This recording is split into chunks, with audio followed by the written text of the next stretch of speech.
அவர் வந்து படம் முதல்ல வந்து படம் நடிச்சாரு. அதுக்கப்புறமா அதை விட்டுட்டு மக்கள் சேவைக்காக, மக்களுக்காக போராடுறதுக்காக அவர் இன்னைக்கு முதலமைச்சரா கம்மியா ப்ரொமோட் ஆகி வந்திருக்காரு. அப்ப நாயகனா சூப்பர் ஸ்டாரா இருந்தாரு. இப்ப ப்ரொமோட் ஆகி முதலமைச்சரா வந்திருக்காரு. அது எப்படி நம்ம எடுத்துக்கிறதுன்னு தெரியல. அது புகழாரமா சொல்லிட்டு இருக்காரு. அப்பயும் இங்க ஒரு பீஸ் இப்படியே இருக்கு.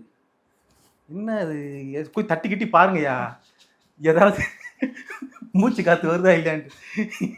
எதுவுமே பேசாம உட்காந்துருக்கு அப்படின்ற மாதிரி இருக்கு. இப்படிதான் நடந்துட்டு இருக்கு. இப்போ நம்ம அந்த ஸ்கூல் விஷயத்துல என்ன சொல்றோம், நீங்க வந்து ஒரு ஸ்கூலுக்கு போறீங்க, ஒரு அங்க இருக்க எச்எம், அந்த பள்ளியில் உயர்ந்த இருக்கிற அதுக்குன்னு ஒரு தனியாக ஒரு ஆஃபீஸ் வச்சுருப்பாங்க. எச்எம்க்கு ஒரு ஆஃபீஸ் இருக்கும். அங்கே போய் உங்கள் விஜய் படத்தை வைங்க. அங்கே வந்து முன்னாள் முதலமைச்சர் படம் இருந்துதான் தெரியாது இதுக்கு முன்னாடி.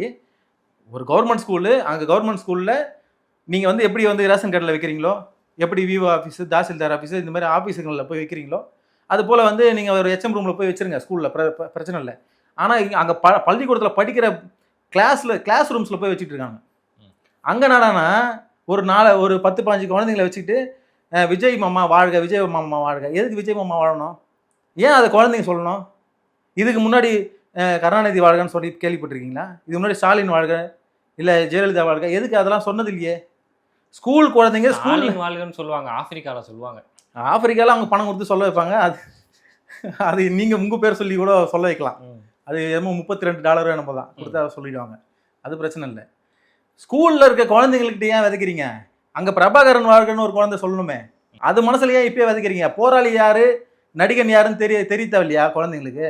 இப்போ ஏற்கனவே 1,75,00,000 முட்டாள்கள் இந்த நாட்டில் வாழ்கிறாங்க. அவங்க வந்து ஓட்டு போட்டிருக்காங்க.